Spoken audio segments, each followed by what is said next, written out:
दोस्तों, मैं हूं गुरदीप सिंह और स्वागत करता हूं आपका अपने इस यूट्यूब चैनल पर।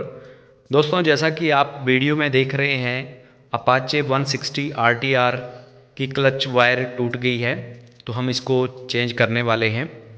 हमें इसकी ओरिजिनल क्लच वायर जो क्लच केबल जो है हमें नहीं मिली, तो हम इसकी जगह स्कूटर की क्लच वायर फिट करेंगे। तो देखिए, ये क्लच वायर जो टूट गई थी और ये है स्कूटर की क्लच वायर जो हम चेंज करने वाले हैं, और आप भी इसे आसानी से चेंज कर सकते हैं।